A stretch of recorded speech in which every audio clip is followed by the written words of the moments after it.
সংস্কার নিয়ে মুখোমুখি সরকার ও বিরোধী দল। অধ্যাদেশে পরিবর্তন হতে পারে না সংবিধান, বললেন স্বরাষ্ট্রমন্ত্রী। সংসদের সমাধান না পেলে রাজপথে নামার হুঁশিয়ারি 11 দলের। 4.5 দশক পর ফিরছে খাল খনন কর্মসূচি। উদ্বোধন করতে কাল দিনাজপুর যাচ্ছেন প্রধানমন্ত্রী, করবেন নানা নানির কবর জিয়ারত। নেতাকর্মীদের উচ্ছ্বাস। জ্বালানি তেলের রেশনিং তুলে নিল সরকার। রাশিয়ার তেল কিনতে আলোচনা। জ্বালানি নিরাপত্তা নিশ্চিতে প্রয়োজনীয় অর্থ বরাদ্দের ঘোষণা প্রধানমন্ত্রীর উপদেষ্টার। ঈদযাত্রায় রেলপথে ঘরমুখী মানুষের ভিড়। সময় মতোই ছাড়ছে ট্রেন। বিনা টিকিটে প্রবেশে বিধিনিষেধ। ফাঁকা ঢাকায় চুরি ছিনতাই ঠেকাতে তৎপর ডিএমপি। ইরানে মার্কিন ইসরায়েল বিমান হামলায় নিহত 15। মধ্যপ্রাচ্যে যুক্তরাষ্ট্রের ঘাঁটিতে নতুন অভিযান তেহরানের। নেতানিয়াহুকে হত্যার হুমকি বিপ্লবী গার্ডের।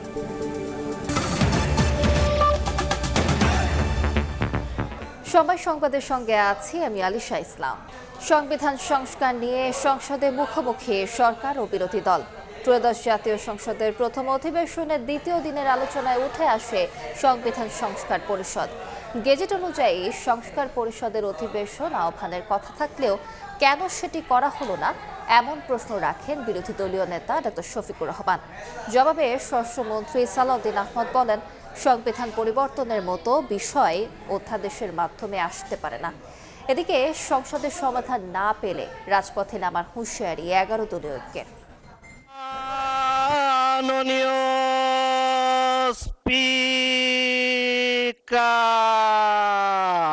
দুই দিন মুলতবি দিয়ে রোববার ত্রয়োদশ জাতীয় সংসদের দ্বিতীয় দিনের অধিবেশন বসে সকাল 11টায়। দিনের সূচি অনুযায়ী সকাল 11টা থেকে 12টা পর্যন্ত বেশ কয়েকটি মন্ত্রণালয়ের প্রশ্নোত্তর পর্ব অনুষ্ঠিত হবার কথা ছিল, কিন্তু শুরুতেই বক্তব্য দিতে শুরু করেন বিরোধী দলীয় নেতা। আমি সময়ের বাধ্যবাধকতার কারণে একটা বিষয় আলোচনায় যাওয়ার আগেই উত্থাপন করা খুব জরুরি মনে করছি।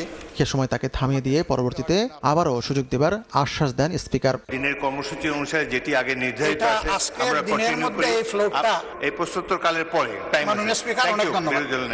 নির্ধারিত প্রশ্নোত্তর পর্ব শেষে বেলা 12টায় শুরু হয় জরুরি জনগুরুত্ব সম্পন্ন বিষয়ে মনোযোগ আকর্ষণ। সে সময় বক্তব্য রাখেন জামায়াত আমির। সংসদ স্বাভাবিকভাবে বক্তব্যের শুরুতেই তিনি বলেন, কথা ছিল যে পদ্ধতিতে সংসদের প্রথম অধিবেশন আহ্বান করা হবে একই পদ্ধতিতে সংবিধান সংস্কার পরিষদের অধিবেশনও আহ্বান করা হবে, কিন্তু সেটি এখনো কেন করা হলো না সে বিষয়ে সংসদের কাছে প্রশ্ন রাখেন বিরোধী দলীয় নেতা। সংসদ নির্বাচনের ফল ঘোষিত হবার 30 পঞ্জিকা দিবসের মধ্যে যে পদ্ধতিতে জাতীয় সংসদের প্রথম অধিবেশন আহ্বান করা হইবে অনুরূপ পদ্ধতিতে পরিষদের প্রথম অধিবেশন আহ্বান করা হইবে। আমার বিষয়টা এখানেই কনসার্নের। আজকে 30তম পঞ্জিকা দিবস, কিন্তু এর মধ্যে এই অধিবেশন আহ্বান করা হয়নি। উত্তরে স্বরাষ্ট্রমন্ত্রী বলেন, সংবিধান পরিবর্তন করতে পারে এমন কোনো বিষয় অধ্যাদেশের মাধ্যমে আসতে পারে না। রাষ্ট্রপতি অধ্যাদেশ জারি করতে পারেন যখন হাউস সেশনে থাকে না, আর্টিকেল 93 অনুসারে। গণভোটের রায় যদি বাস্তবায়ন করতে হয় সংবিধানের সংশোধন আসতে হবে। সংবিধানে যদি সেটা আমরা গ্রহণ করি, তারপরে সেই গণভোটের রায় বাস্তবায়নের জন্য তখন সংবিধান যদি এটা কন্টেইন করে ধারণ করার পরে তখন যদি পরিষদের সদস্য হিসেবে শপথ নিতে হয় সেটা তখনকার ব্যাপার হবে। স্বরাষ্ট্রমন্ত্রীর মতে জুলাই সনদ অবশ্যই অক্ষরে অক্ষরে বাস্তবায়িত হওয়া উচিত, তবে সেটি হতে হবে সংবিধান মেনে।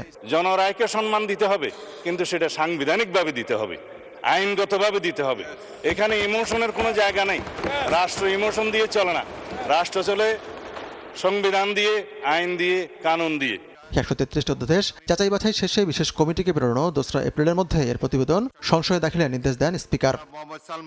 এদিকে অধিবেশন শেষে বিরোধী দলীয় চিফ হুইপ বলেন, সংবিধান সংস্কার পরিষদ নিয়ে সংসদের সমাধান না হলে রাজপথে নামবে 11 দলীয় ঐক্য। গণ অভ্যুত্থান হচ্ছে সংস্কারের বৈধতা, এই অন্তর্বর্তী সরকারের বৈধতা এবং এই নির্বাচনের বৈধতা। সংবিধান অনুযায়ী তো এই নির্বাচন এই সময় হওয়ার কথা ছিল না, ফলে সংবিধান অনুযায়ী অনেক কিছুই হয়নি। পরবর্তীতে এই সংসদে এসে সেটা রেটিফাই হওয়ার কথা ছিল, সকলের রাজনৈতিক একটা সমঝোতার মধ্যে দিয়ে সব কিছু আগানোর কথা ছিল। তো সেই সমঝোতা যদি সরকার দল বিনষ্ট করার চেষ্টা করে তাহলে তো জনগণ তার বিরুদ্ধে দাঁড়াবে, আমরা মনে করি, এবং আমরাও তার বিরুদ্ধে দাঁড়াবো। ঈদের আগে মুলতবি হওয়া সংসদ অধিবেশন বসবে 29 মার্চ, চলবে 30 এপ্রিল পর্যন্ত। হাতিকুর রহমান তামাল, সময় সংবাদ, ঢাকা। প্রাথমিকে লটারি পদ্ধতিতে ভর্তির নিয়ম বাতিলের বিষয়ে সিদ্ধান্ত নেওয়ার কথা জানিয়েছেন শিক্ষামন্ত্রী এহসানুল হক মিলন। সংসদে কুমিল্লা 4 আসনের সংসদ সদস্য হাসান আব্দুল্লাহর প্রশ্নের জবাবে তিনি আরও বলেন, আগামী বছর ভর্তির বিষয়ে নতুন করে ভাববে মন্ত্রণালয়। বলেন দেশের 3 ধরনের শিক্ষা ব্যবস্থাকে একীভূত করার বিষয়ে কমিটি গঠন করেছে সরকার। ঢাকা শহরগুলোতে আমাদের এই প্রাথমিক স্তরে ভর্তির একটি সমস্যা রয়েছে। এই জটিলতা নিরসনের জন্য বিগত সরকার লটারি সিস্টেম করেছিল, যেটা আদৌ আমার মনে হয় না যুক্তিসঙ্গত। তবে আগামী বছরে এই শিক্ষা ব্যবস্থা ভর্তি সিস্টেম কিভাবে করা হবে সেটা আনুষ্ঠানিকভাবে আমরা স্টেক হোল্ডারদের সাথে অর্থাৎ অভিভাবকদের সাথে বিভিন্ন রকম সেমিনার সিম্পোজিয়াম করে মাননীয় সংসদ সদস্য সকলের অভিমত নিয়ে একটি জনমত সৃষ্টি করে আমরা আগামী 2027 জানুয়ারি ভর্তির বিষয়ে চিন্তা করব। একটি দেশে বিভিন্ন শিক্ষা ব্যবস্থা না থেকে কিভাবে শিক্ষা ব্যবস্থা সমন্বিত করা যায় সেই ব্যাপারে সরকারের পক্ষ থেকে প্রচেষ্টা এবং উদ্যোগ আমরা নিচ্ছি। বর্তমান সরকার নারী শিক্ষা অবৈতনিক করার পদক্ষেপ নেবে বলে জানিয়েছেন প্রধানমন্ত্রীর সহধর্মিণী ডক্টর জুবাইদা রহমান। নারী ও কন্যা শিশুদের জন্য বাংলাদেশকে নিরাপদ রাষ্ট্র হিসেবে গড়ে তোলা হবে বলেও জানান ডক্টর জুবাইদা রহমান। আন্তর্জাতিক নারী দিবস উপলক্ষে রোববার রাজধানীর আগারগাঁওয়ে মুক্তিযুদ্ধ জাদুঘরে আলোচনা সভা ও সম্মাননা প্রদান অনুষ্ঠানের আয়োজন করে national girl guide advocacy forum. অনুষ্ঠানে নারীর অধিকার রক্ষায় অবদানের স্বীকৃতি হিসেবে সুরভির প্রতিষ্ঠাতা সৈয়দা ইকবাল মান্দ বানু এবং নারী বিষয়ক সংস্কার কমিশনের প্রধান শিরিন পারভিন হককে সম্মাননা স্মারক প্রদান করা হয়। কন্যা শিশুরা নারীর ক্ষমতায়ন ও অধিকার রক্ষা নিয়ে বক্তব্যে ডাক্তার জুবাইদা রহমান বলেন, নারী যখন এগিয়ে যায় তখন জাতিও এগিয়ে যায়। বাংলাদেশ সব নারী ও কন্যা শিশুর জন্য নিরাপদ দেশ হয়ে উঠবে বলে আশা প্রকাশ করেন তিনি। যে জাতির নারীরা এগিয়ে যায় সেই জাতি এগিয়ে যায়। দেশের প্রতিটি শিশুর উজ্জ্বল ভবিষ্যৎ আমাদের প্রয়াস। ইনশাআল্লাহ আমরা এমন একটি বাংলাদেশ গড়ে তুলব যেখানে নারী ও কন্যা শিশুরা থাকবে নিরাপদ এবং ক্ষমতায়িত। বর্তমান সরকার কন্যা শিশুর অধিকার বাস্তবায়নে বদ্ধপরিকর বলেও মন্তব্য করেন ডাক্তার জুবাইদা রহমান। নারীদের জন্য স্নাতকোত্তর পর্যায় পর্যন্ত অবৈতনিক শিক্ষার উদ্যোগ নেয়ার কথাও জানান তিনি। বর্তমান সরকার কন্যা শিশুর স্বপ্ন বাস্তবায়নে বদ্ধপরিকর। সেই লক্ষ্যে নারীদের স্নাতকোত্তর পর্যন্ত শিক্ষা অবৈতনিক করার প্রয়াস নেবে। একমাত্র শিক্ষার মাধ্যমেই একটি কন্যা শিশু অন্ধকার জীবন থেকে আলোকিত জীবনে পদার্পণ করবে, যোগ্য নাগরিক হিসেবে গড়ে উঠবে এবং বাল্যবিবাহ থেকে রক্ষা পাবে। অনুষ্ঠানে মহিলা ও শিশু বিষয়ক মন্ত্রী AZM জাহিদ হোসেন বলেন, নাগরিকেরা দীর্ঘদিন অনেক অধিকার থেকে বঞ্চিত ছিলেন, সে কারণেই এখনো নারীর অধিকার নিয়ে কথা বলতে হচ্ছে। একজন নাগরিকের যে অধিকার থাকা উচিত, আমরা অনেক ক্ষেত্রেই সেই অধিকার বঞ্চিত হয়েছি। নারীদেরও অধিকারের জন্য কথা বলতে হবে। আজকে কথা বলতে হচ্ছে কেন? যেহেতু আমরা অধিকার হারা করে রেখেছিলাম, কিছুদিনের মধ্যেই এই বৈষম্য কেটে যাবে। অনুষ্ঠানে সমতা, মর্যাদা ও ন্যায় ভিত্তিক সমাজ গড়তে প্রতিটি ক্ষেত্রে নারীদের অগ্রাধিকার দেওয়ার উপর গুরুত্ব আরোপ করেন বক্তারা। ফারিয়া ফারুকি, সময় সংবাদ, ঢাকা। 4.5 দশক পর ফিরছে খাল খনন কর্মসূচি। উদ্বোধনে কাল দিনাজপুর যাচ্ছেন প্রধানমন্ত্রী তারেক রহমান। কাহারোল উপজেলা বলরামপুর সাহাপাড়া খাল খনন কর্মসূচির উদ্বোধন করবেন তিনি। এদিন দিনাজপুর শহরে নানা নানির কবর জিয়ারতে অংশ নেবেন তারেক রহমান। গোলাম নবী দুলালের তথ্য ও মুন্সিদ আলম শিমুলের ছবি নিয়ে রিপোর্ট। প্রধানমন্ত্রী ঢাকা থেকে সৈয়দপুর এয়ারপোর্টে সকাল 10:30টায় পৌঁছাবেন। খাল খনন উদ্বোধন শেষে দিনাজপুর শহরে আসবেন। নানা নানির কবর জিয়ারত করে সার্কিট হাউস মাঠে ইফতার করবেন। সৈয়দপুর থেকে রাত 8টার বিমানে রওনা দেবেন ঢাকার উদ্দেশ্যে। এদিকে প্রাণের নেতা তারেক রহমানের আগমনে অপেক্ষার প্রহর গুনছেন তৃণমূলের নেতাকর্মীরা। দিনাজপুর জুড়ে বিরাজ করছে উৎসব মুখর পরিবেশ। বিভিন্ন সংস্কার কাজ ইতিমধ্যে সম্পূর্ণ করতে পেরেছি। দিনাজপুর সফর নিয়ে জেলা বিএনপি সভাপতি বলেন, এই মাটিতেই প্রধানমন্ত্রী তারেক রহমানের কেটেছে কৈশোর শৈশব। শহরের বালুবাড়িতে তার মা আপোষহীন নেত্রী 3 বারের প্রধানমন্ত্রী প্রয়াত বেগম খালেদা জিয়ার জন্মভূমি। প্রাণচাঞ্চল্যতার মধ্য দিয়ে উনি আসবেন, হাজার হাজার লোক উনাকে অভিবাদন জানাবেন। প্রধানমন্ত্রীর আগমন উপলক্ষে নেওয়া হয়েছে কঠোর নিরাপত্তা ব্যবস্থা। মানুষদের কন্ট্রোল করা থেকে শুরু করে সিকিউরিটি বিষয়ে যাবতীয় বিষয়ে আমরা এসএসএফ এর পরামর্শেই আমরা করছি। প্রধানমন্ত্রীর দিনাজপুর সফর ঘিরে নিরাপত্তায় এসএসএফ ছাড়াও গোয়েন্দা সংস্থার সদস্য এবং ৩,০০০ পুলিশ মোতায়েন থাকবে। সময় সংবাদ, দিনাজপুর। ঈদযাত্রা ও বোরো মৌসুম ঘিরে জ্বালানি তেল বিক্রিতে রেশনিং পদ্ধতি তুলে নিল সরকার। এখন থেকে আগের মতোই চাহিদা অনুযায়ী তেল নিতে পারবেন গ্রাহকরা। জ্বালানি প্রতিমন্ত্রী জানান, রাশিয়ার তেল আমদানির বিষয়ে সংশ্লিষ্ট কোম্পানির কাছ থেকে স্পেসিফিকেশন চাওয়া হয়েছে। আর অর্থ ও পরিকল্পনা উপদেষ্টা জানান, জ্বালানি খাতে অর্থ বরাদ্দে কোনো কার্পণ্য করবে না সরকার। মধ্যপ্রাচ্য সংঘাতের জেরে জ্বালানি সংকটের শঙ্কায় গত ৬ মার্চ থেকে তেল বিক্রিতে রেশনিং পদ্ধতি চালু করে সরকার। ফলে ফিলিং স্টেশনগুলোই দীর্ঘ সারিতে ঘন্টার পর ঘন্টা অপেক্ষায় থাকতে হয় গ্রাহকদের, সইতে হয় তীব্র ভোগান্তি। অবশেষে ৯ দিন পর রেশনিং থেকে সরে এলো সরকার। রোববার সকালে সচিবালয়ে সংবাদ সম্মেলনে বিদ্যুৎ ও জ্বালানি প্রতিমন্ত্রী জানান, ঈদ যাত্রা ও বোরো মৌসুম বিবেচনায় জ্বালানি তেল বিক্রিতে তুলে নেওয়া হয়েছে সব বিধিনিষেধ। পরবর্তী নির্দেশ না দেওয়া পর্যন্ত সকল বিতরণ পয়েন্ট থেকে চাহিদা অনুযায়ী জ্বালানি তেল বিতরণ অব্যাহত থাকবে। সরকারি এই সিদ্ধান্ত প্রতিপালনে যদি কোনো এন্ডে আমরা গাফিলতি দেখি, অবশ্যই তাদের বিরুদ্ধে প্রশাসনিক ব্যবস্থা গ্রহণ করা হবে। প্রতিমন্ত্রী জানান, জ্বালানি সহযোগিতা নিয়ে যোগাযোগ হচ্ছে আন্তর্জাতিক অংশীদারদের সঙ্গে। মার্কিন নিষেধাজ্ঞা শিথিল হওয়ায় তুলে ধরেন রাশিয়ার তেল আমদানিতে সরকারের অবস্থানও। এখানে আমরা দুটো বিকল্প নিয়েই কথা বলছি। এমন হতে পারে রাশিয়ান ক্রুড অয়েল অন্য কোনো দেশ থেকে রিফাইন্ড হয়ে এখানে আসবে, সেটাও হতে পারে।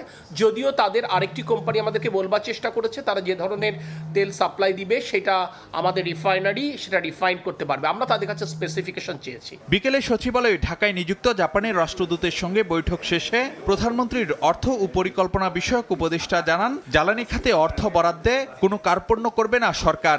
বিভিন্ন পদ্ধতিতে অর্থের সংস্থানগুলো করা হচ্ছে, সেটা বহুপাক্ষিক সংস্থা হতে পারে, অর্থাৎ হচ্ছে IMF এর কাছ থেকে হতে পারে, ইসলামিক ডেভেলপমেন্ট ব্যাংকের ক্ষেত্রে হতে পারে, নিজস্ব অর্থায়ন করতে পারে। তার মানে আমরা সচেষ্ট আছি।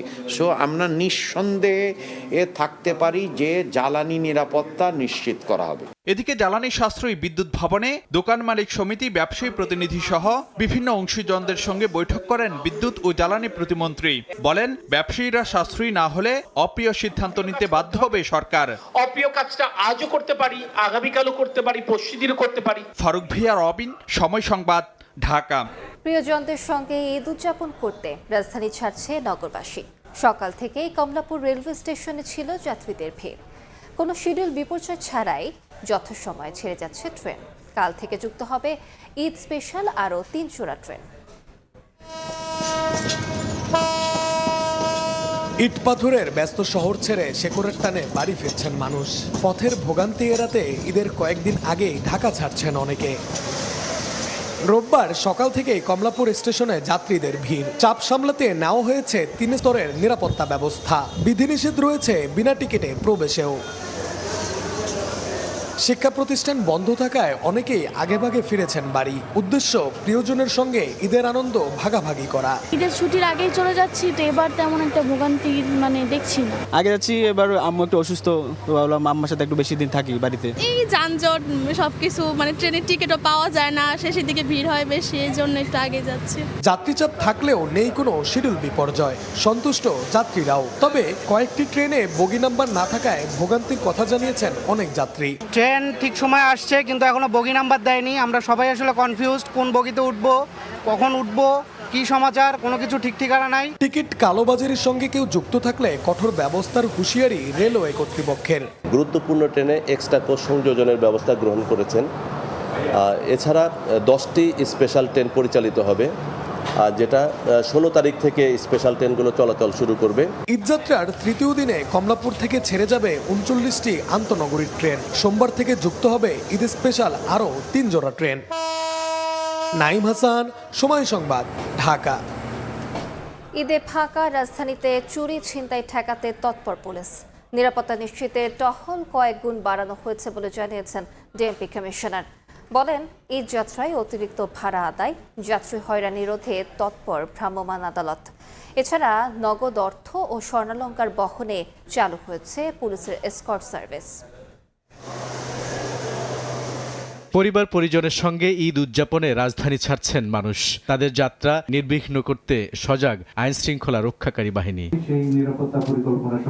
ঘরমুখো মানুষের ঈদ যাত্রা ও রাজধানীর নিরাপত্তা নিয়ে রোববার সংবাদ সম্মেলন করে ঢাকা মেট্রোপলিটন পুলিশ ডিএমপি। ভারপ্রাপ্ত কমিশনার জানান, সড়কে যাতায়াত নিরাপদ করতে নেওয়া হয়েছে প্রয়োজনীয় ব্যবস্থা। অতিরিক্ত ভাড়া আদায়, যাত্রী হয়রানি রোধে পরিচালিত হচ্ছে ভ্রাম্যমাণ আদালত। যাত্রী হয়রানি বন্ধ এবং মাত্রাতিরিক্ত বা অতিরিক্ত ভাড়া আদায় রোধে ইউনিফর্ম পুলিশের পাশাপাশি মোতায়েন থাকবে গোয়েন্দা পুলিশ। এসব টার্মিনালে পুলিশের কন্ট্রোল রুম এবং ওয়াচ টাওয়ার স্থাপন করা হবে। নগদ অর্থ স্বর্ণালংকার বহনে এসকর্ট সার্ভিস চালু করেছে ডিএমপি। প্রধান টার্মিনালগুলোতে কাজ করছে বিশেষ নজরদারি ও তদারকি টিম। আমাদের ডিএমপি হতে নগদ অর্থ বা স্বর্ণালংকার বহন করার জন্য মানি এসকর্ট ব্যবস্থা চালু হয়েছে। এই এসকর্ট ব্যবস্থা এখন শেষ দিকে হয়তো আরও বেশি লাগবে। আমরা প্রস্তুত আছি, যে সংখ্যক লাগবে সেই সংখ্যকেই দেওয়া হবে মানি এসকর্ট বা অন্যান্য মূল্যবান মালামাল পরিবহনের সময়। ফাঁকা ঢাকায় চুরি, ছিনতাই ও মলম পার্টির তৎপরতা প্রতিরোধে পুলিশি টহল কয়েক গুণ বাড়ানোর কথা জানান কমিশনার। আপনারা জানেন, ঈদের সময় রাজধানী প্রায় ফাঁকা হয়ে যায়। এই সময় অপরাধীরা যেন কোনো সুযোগ সুবিধা না নিতে পারে সেজন্য টহল কার্যক্রম জোরদার সহ চেকপোস্টের কার্যক্রম বৃদ্ধি করা হয়েছে। আবাসিক এলাকা, বাণিজ্যিক এলাকা, কূটনীতিক এলাকায় বিশেষ নজরদারি থাকবে। রাজধানীর অপরাধপ্রবণ এলাকায় চেকপোস্ট, ফুট পেট্রোল ও গোয়েন্দা নজরদারি বাড়ানো হয়েছে বলেও জানান কমিশনার। বুলবুল রেজা, সময় সংবাদ, ঢাকা। কোটি টাকায় বিক্রি হয়ে গেছে গুলিস্তানের বিভিন্ন সড়ক। হকারদের দখলে সরকারি রাস্তা, নেওয়া হয়েছে বিদ্যুতের হাজারো অবৈধ লাইন। প্রশাসনের নাকের ডগায় প্রতিদিন চলে লাখ লাখ টাকা চাঁদাবাজি। পুলিশ বলছে অভিযানেও তাদের উচ্ছেদ করা যাচ্ছে না। অন্যদিকে সিটি কর্পোরেশনের দাবি, ধাপে ধাপে হকারদের সরিয়ে নেওয়া হবে অন্য স্থানে। শাহিনুর রহমানের ক্যামেরায় নাইম হাসানের অনুসন্ধান। গুলিস্তানের পাতাল মার্কেট থেকে গোলাপশাহ মাজার পর্যন্ত এই 100 মিটার সড়কে প্রায় 300-এরও বেশি ভিটি বা দোকান রয়েছে। পুরো গুলিস্তান জুড়ে এই দোকানের সংখ্যা প্রায় 3000-এরও বেশি। মূলত এই দোকানগুলো ঘিরেই এখানে চলছে কোটি টাকার রমরমা বাণিজ্য। গুলিস্তানের ফুটপাতে দোকান করার জন্য একটু জায়গা পেতে কি করতে হয়? ফুটপাতের দোকানদারদের সঙ্গে কথা বলে জানা যায় এজন্য গুনতে হবে মোটা অঙ্কের টাকা। কিছুক্ষণের মধ্যে মেলে আশ্বাস। এখানকার এক ওয়ার্ড নেতাকে মাসে 8000 টাকা দিলে মিলবে 5 ফুট জায়গা। মানে একটা বস আছে 1000 টাকা দিয়ে আমি এখানে বললাম যারা আগে আমলে করতো ওরাই তুমি। সন্ধ্যা নামতেই চোখে পড়ে সব দোকানেই রয়েছে অবৈধ বৈদ্যুতিক সংযোগ। সংযোগ প্রতি দৈনিক দিতে হয় 50 থেকে 100 টাকা। হাজার আমরা টাকা দিই, সিটি কর্পোরেশনের টাকা দেয়, যেরা লাইট জ্বালায় পারে। কিন্তু সরকারি এই সড়ক কারা বিক্রি করলেন? লাইটের নামে দৈনিক 50 থেকে 100 টাকা চাঁদা তাদের পেটে ঢুকছে। 50,000 টাকা বা 1 লাখ টাকা দিয়ে 5 কোটি টাকার একটা দোকান চকি ফালায় বিক্রি করা হয়। যখন যে সরকার আসে তাদের নেতাকর্মীরাই খায়। বছরের পর বছর গুলিস্তানের বিভিন্ন সড়ক ফুটপ্রতি দামে বিক্রি করেন বিভিন্ন রাজনৈতিক দলের নামধারী কিছু মানুষ। প্রায় 2 কিলোমিটার সড়ক জুড়ে 2000-এর বেশি দোকানে জায়গা প্রতি মাসিক ভাড়া 6 থেকে 10,000 টাকা। দোকান প্রতি অ্যাডভান্স 50,000 থেকে 1 লাখ। 50,000 দিতে পারবেন, অগ্রিম দিয়ে দিতে হবে টাকা। চাঁদা দিলেও ভয়ে ক্যামেরার সামনে মুখ খুলতে চান না হকাররা। আমি দেখি কিন্তু দিলেও কেউ স্বীকার করতে। বড় বড় নেতারা দোকান চালায়, এক নেতারা 4-5টা বিরাও লাগায়, লোক কিছু বলার নাই, কোন কাকে বলবো না। টাকার ভাগ পুলিশ ও সিটি কর্পোরেশনের কর্মচারীরা পান বলেও দাবি তাদের। পুলিশ না মিলে এখানে বস্তু দিকে সামলা দেবো আজকে 3টা বাজে, আগের দিন কই দিব। অন্যদিকে ফুটপাত দখলের বিষয়টি অস্বীকার করছেন অভিযুক্তরা। ওই পারে সাজু ভাই গোলাইনে যে কথা কর। আসসালামু আলাইকুম। গুলিস্তান একটা দোকান লাগাবো ভাই। ট্রেড সেন্টারের সাইডটা অবৈধ না। ফুটপাত থেকে চাঁদা গ্রহণের অভিযোগ প্রত্যাখ্যান পুলিশের। এমন কর্মকাণ্ডে কেউ জড়িত থাকলে তার বিরুদ্ধে ব্যবস্থা নেওয়ার ঘোষণা ডিএমপির। পুলিশ এই হকারদের কাছে কোনো চাঁদা তোলা বা কোনো চাঁদাবাজিতে লিপ্ত না। তবে অনেক সময় যেটা হয়, ওখানে যে চক্রটা রয়েছে তারা পুলিশের নাম ব্যবহার করতে পারে। সিটি কর্পোরেশন বলছে সেই পুরনো গত বাধা কথা। হকারদের অন্যত্র সরিয়ে নেওয়ার পরিকল্পনা চলছে। পাশাপাশি গুলিস্তানে সকল অবৈধ বৈদ্যুতিক লাইন বিচ্ছিন্নে ব্যবস্থা নেওয়ার আশ্বাস প্রধান নির্বাহী কর্মকর্তার। যেখানে পাবলিক ইজমেন্ট আছে সেখানে ব্যবসা করার সুযোগ নেই এবং লাইট যারা বিদ্যুৎ ব্যবহার করছে সেটিও নিশ্চয়ই অবৈধ। বিদ্যুৎ বিভাগে আমরা নজর আনতে চাই, যদি এরকম হয় তারা ব্যবস্থা নেবে। সড়ক ফুটপাত থেকে সরিয়ে দিলে বিকল্প কর্মসংস্থান তৈরি করে দেওয়ার আহ্বান হকারদের। এটা গুলিস্তান মানুষ সড়কের ভিতরে টুকটাক কিছু করে খাচ্ছে ভাই, ওখান দিয়ে এটি তো সাইড কইরা ভাই হামলা দিলে আবার জায়গা আবার বসে। নাইম হাসান, সময় সংবাদ, ঢাকা। অমর একুশে বইমেলার সমাপনী দিন আজ। বিস্তারিত জানাতে সোহরাওয়ার্দী উদ্যানে প্রাঙ্গণে আছেন সহকর্মী তাসনিয়া নিশাত মিম।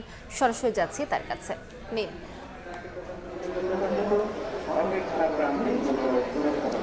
বেশ খানিকটা হতাশা, হাহাকার, অতৃপ্তির মধ্য দিয়ে কিন্তু শেষ হতে যাচ্ছে এবারের অমর একুশে বইমেলা এবং আজ কিন্তু এই মেলার সমাপনী দিন চলছে বলে কিন্তু আমরা জানি। তো আমরা বইমেলায় আজ উপস্থিত রয়েছি মেলার 18তম দিনে এবং এই 18তম দিনের মধ্য দিয়েই আজ কিন্তু 15 মার্চ শেষ হতে যাচ্ছে অমর একুশে বইমেলা। এবং যেটি প্রথমেই বলছিলাম যে বেশ খানিকটা হতাশা এবং হাহাকারের মধ্য দিয়ে শেষ হচ্ছে এবারের অমর একুশে বইমেলা, এটি কিন্তু বলছিলেন এখানে উপস্থিত বেশ কিছু পাঠক এবং প্রকাশক এবং সহ বিভিন্ন বিক্রেতারা। এবং তারা যেটি বলছেন যে এবারের বইমেলা কিন্তু তাদের প্রত্যাশা পূরণে বেশ খানিকটাই ব্যর্থ বলেই কিন্তু তারা দাবি করছেন। তো আমরা যেমনটি জানি যে এবারের বইমেলা কিন্তু নির্বাচন এবং রমজান মাস উপলক্ষে কিছুটা দেরিতে শুরু হয়েছে। গত মাসের 26শে ফেব্রুয়ারি থেকে কিন্তু শুরু হয়েছিল এই বইমেলা এবং যেমনটি বিভিন্ন বিক্রেতারা বলছিলেন যে অন্যান্য বছর নির্ধারিত সময়ে বইমেলা শুরু হওয়ার ফলে তারা কিন্তু তাদের সেই কাঙ্ক্ষিত বই বিক্রির যে টার্গেটটি থাকে সেই টার্গেটটি পূরণে কিন্তু তারা বেশ খানিকটা সমর্থ হয়ে থাকেন। কিন্তু এ বছর কিন্তু নির্বাচন সংশ্লিষ্ট কারণে বইমেলা কিছুটা দেরিতে আরম্ভ হওয়ায় তারা কিন্তু তাদের প্রত্যাশা পূরণ করতে পারেননি বলেই কিন্তু তারা আমাদেরকে জানিয়েছেন। তো এর আগে আমরা উপস্থিত ছিলাম সোহরাওয়ার্দী উদ্যানের ঠিক বিপরীতে বাংলা একাডেমি প্রাঙ্গণে এবং সেখানে কিন্তু উপস্থিত ছিলেন সংস্কৃতি মন্ত্রী নিতাই রায় চৌধুরী এবং তিনি যেটি বলছেন যে এবারের বইমেলা কিন্তু শুরু হওয়ার যে সম্ভাবনাটি সেই সম্ভাবনাটি বেশ খানিকটা নিভু ছিল বলেই কিন্তু তিনি জানিয়েছেন। কিন্তু তিনি যেটি বলেছেন যে প্রতি বছর যে বইমেলাটি অনুষ্ঠিত হয় সেটি এ বছর অনুষ্ঠিত হবে না, এই বিষয়টি কিন্তু বেশ খানিকটা দুঃখজনক এবং সেই জায়গাটি থেকেই সেই ধারাবাহিকতা রক্ষার জন্যই কিন্তু তিনি এই বইমেলাটির আয়োজন করেছেন বলে কিন্তু তিনি জানিয়েছেন। তো তিনি যেটি বলেছেন যে তরুণ সমাজ যারা আসলে বেশ খানিকটা বই বিমুখ হয়ে গিয়েছে যান্ত্রিকতার এই যুগে, প্রযুক্তির এই যুগে, তো তাদেরকে আসলে বই বিমুখতা থেকে বাঁচানোর স্বার্থেই কিন্তু এই বইমেলার আয়োজন। এবং তিনি যেটি প্রত্যাশা করছেন যে দেশের সকল তরুণ সমাজদের মধ্যে আসলে বই প্রেম, বইয়ের যে টান, বই পড়ার যে একটি আগ্রহ, সেই আগ্রহটি কিন্তু তিনি চান তরুণদের মধ্যে ফিরে আসুক। তিনি কিন্তু আজ বাংলা একাডেমির প্রাঙ্গণে উপস্থিত হয়ে এই প্রত্যাশাই ব্যক্ত করেছেন। এবং পাশাপাশি আমরা এখানের বিভিন্ন প্রকাশক এবং পাঠকদের সাথে কথা বলে যেমনটি জানতে পেরেছি তারা প্রত্যাশা করছেন যে প্রতি বছরের মতোই বইমেলা অনুষ্ঠিত হবে এবং কানায় কানায় ভরে উঠবে বইমেলা প্রাঙ্গণ। তো রাজধানীর সোহরাওয়ার্দী উদ্যানে বইমেলা প্রাঙ্গণ থেকে এই ছিল আমার কাছে বইমেলার সমাপনী দিনের সর্বশেষ। সরাসরি যুক্ত ছিলাম অমর একুশে বইমেলায়। উন্নত চিকিৎসার জন্য সিঙ্গাপুরে নেওয়া হলো প্রধানমন্ত্রীর রাজনৈতিক উপদেষ্টা এবং বিএনপি স্থায়ী কমিটির সদস্য মির্জা আব্বাসকে। সকালে তাকে নিয়ে ঢাকা ছাড়ে এয়ার অ্যাম্বুলেন্স। এর আগে বিএনপির স্বাস্থ্য বিষয়ক সম্পাদক রফিকুল ইসলাম জানান তার শারীরিক অবস্থা স্থিতিশীল, তবে শঙ্কামুক্ত কিনা তা এখনই বলার সুযোগ নেই। রোববার বেলা 11:15টায় এভারকেয়ার হাসপাতাল থেকে অ্যাম্বুলেন্সে শাহজালাল বিমানবন্দরে নেওয়া হয় প্রধানমন্ত্রীর রাজনৈতিক উপদেষ্টা এবং বিএনপির স্থায়ী কমিটির সদস্য মির্জা আব্বাসকে। বেলা 11:15টার দিকে মির্জা আব্বাসকে নিয়ে সিঙ্গাপুরের উদ্দেশ্যে ঢাকা ছাড়ে এয়ার অ্যাম্বুলেন্স। তার সঙ্গে যাত্রা করেন সহধর্মিনী আফরোজা আব্বাস এবং জ্যেষ্ঠ সন্তান মির্জা ইয়াসির আব্বাস ভাষণ। ওনার সাথে গিয়েছে ওনার স্ত্রী আফরোজা আব্বাস, ওনার বড় সন্তান মির্জা ইয়াসির আব্বাস। ডাক্তার বলেছে যে আপনার 10 থেকে 15 দিন সময় লাগবে পুরোপুরি সম্পূর্ণ আপনার সুস্থ হওয়ার জন্য। এর আগে বিএনপির স্বাস্থ্য বিষয়ক সম্পাদক রফিকুল ইসলাম জানান, এভারকেয়ার হাসপাতালে জরুরি চিকিৎসা দেওয়া হয়েছে মির্জা আব্বাসকে। করা হয়েছে 2টি অস্ত্রোপচার। উন্নত চিকিৎসার জন্য তাকে সিঙ্গাপুরে নেওয়ার পরামর্শ দিয়েছে মেডিকেল বোর্ড। এই ধরনের পেশেন্টের ইনফেকশনের একটা সম্ভাবনা থাকে খুব বেশি, প্রন টু ইনফেকশন। ইনফেকশনটাকে কন্ট্রোল করার জন্য এবং ইনফেকশনের উন্নত চিকিৎসার জন্যই তাকে আসলে বাইরে নেওয়ার ব্যাপারে বোর্ড সুপারিশ করেছে। তবে মির্জা আব্বাসের শারীরিক অবস্থা আশঙ্কা মুক্ত কিনা তা বলার সুযোগ নেই বলে জানান বিএনপির স্বাস্থ্য বিষয়ক সম্পাদক। আশঙ্কাজনক বা আশঙ্কা মুক্ত সেটি বলা খুব মুশকিল, এবং তার যে চিকিৎসাটি যেন উন্নত হয় এবং সেখানে তার যে উপসর্গগুলো আছে সেই উপসর্গগুলো কিছুটা যেন ডেভেলপমেন্ট হয়, ভালো হয়, সেটার জন্যই আসলে তার বিদেশে পাঠানো। গত বৃহস্পতিবার হঠাৎ অসুস্থ হয়ে পড়েন মির্জা আব্বাস। পরে তাকে এভারকেয়ার হাসপাতালে ভর্তি করা হয়। স্বপন আহমেদ, সময় সংবাদ, ঢাকা। রাজধানীর বাইরে জমে উঠেছে ঈদের কেনাকাটা। বেচাকেনা নিয়ে সন্তুষ্ট ব্যবসায়ীরা, তবে গত বছরের তুলনায় দাম এবার বেশি বলে অভিযোগ ক্রেতাদের।